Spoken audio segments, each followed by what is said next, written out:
All right, 2 Samuel chapter 14. Now Jacob the son of Zoran pierced the king's heart was toward Absalom, and Jacob sent the Taron and fetched thee a wise woman and said unto her, I pray thee furn thyself to be motion in her, and put on now mourning apparel, and anoint not thyself with oil. Anoint thyself with oil, but be as a woman that had a long time mourning for the dead, and came to the king, and spoke on the manner unto him. So Jacob put the words in her mouth.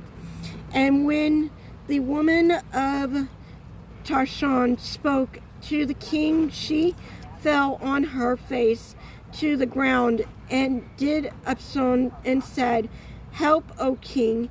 And the king said unto her, What align thee? And she answered, I indeed a widow woman, and mine husband is dead, and thy handmaid and 2 sons, and they 2 stow together in the field, and there was none to part them, but the one smote of the other, and slew him. And behold, the whole farming is rise against thy hand maid. And they said, Deliver him that smote his brother, that we may kill him for the life of his brother whom he slew. And we were destroyed, that the hair also, and so they shall quench my coal with his left, and shall not leave to my husband neither name nor remain upon the earth. And the king said unto the woman, Go thy house, and I will give charge concerning thee. And the woman to the woman of Tarkon said unto king, My lord, O king, and the inquire he be on me and on my father's house, and the king and his throne be guiltless.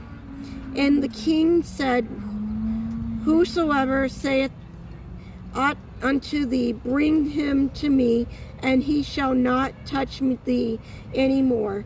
Then said she, I pray thee, let the king remember the Lord thy God, that thou wouldest not suffer the ranger of blood to destroy any more, lest thou destroy my son.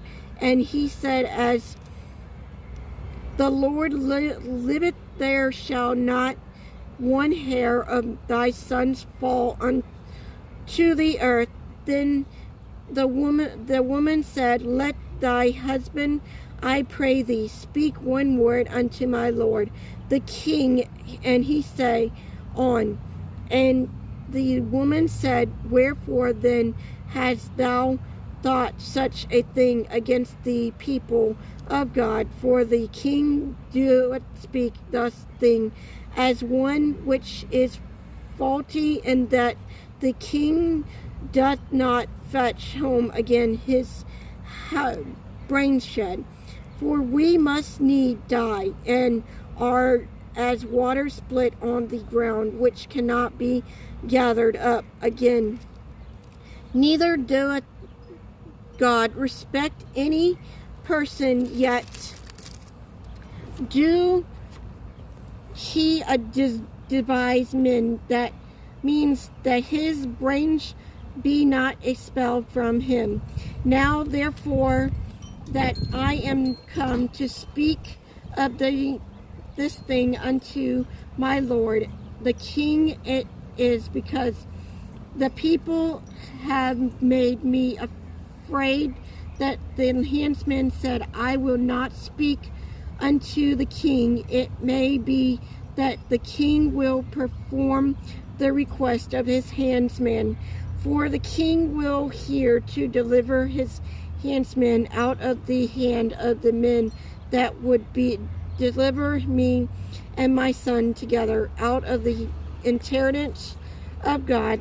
Then thy handsman said, Thy word of my Lord, the king shall now be comfort, for as an angel of God, so is my Lord the king to discern good and bad. Therefore the Lord thy God will be with thee. Then the king answered and said unto the woman, Hide not from me, I pray thee, the things that I shall ask thee. And the woman said, Let my lord the king now speak. And the king said, Is not the hand of Jacob with thee in all this? And the woman answered and said, As thy soul live, my lord the king, none can turn to the right hand or the left from out that my lord king had spoken for thy servant Jacob. He abide me, and he put all these words in the mouth of thy handsman. To fetch about this form of speech had thy servant Jacob done this thing, and my lord is wise according to the wisdom of the angel of God to know all things that are in the earth. And the king said unto Job, Behold, now I have done this thing. Go therefore, bring the young men of bronze again. And Job fell to the ground and his face, and bowed himself, and thanked the king. And Job said, Today thy servant know that I have found grace in thy sight, my lord, O king. And the king had fulfilled the request of the servant. So Job arose and went to Garshan that brought Abram into Jerusalem. And the king said, Let him turn to his own house, let him not see my face. So Abram returned to his own house, and saw not the king's face. But in all Israel there was none to be so much praised as Abram for his beauty, from the sole of his foot even to the crown of his head. Those were no blemish in him. And when he piled his head, for it was every year's end that he pulled it up, because the hair was heavy on him, therefore he pulled it. He weighed the hair of his head at 2 hands shake after the king's weight. And unto Absalom there were born 3 sons and 1 daughter, whose name was Tamar. She was a woman of the far continuous. So Abram dwelled 2 full years in Jerusalem, and saw not the king's face. Therefore Absalom sent for Joram to have sent him the king, but he would not come to him. And when he sent again the second time, he would not come. There he said unto his servant, See, Joram's field is near mine, and he had belayed these. Go and see it on fire. And Absalom's servant set the field on fire. The Joram arose and came to Absalom unto his house, and said unto him, Wherefore hath thy servant set my field on fire?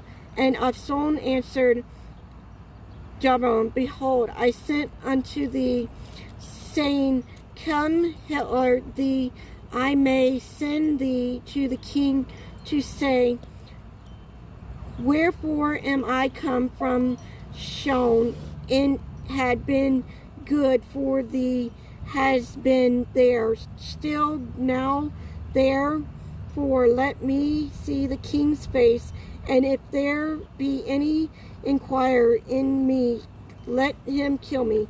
So Jabon come to king and told him. When he had called for a bunch, he came to the king and abhorred himself on his face to the ground before the king, and the king kissed Absalom.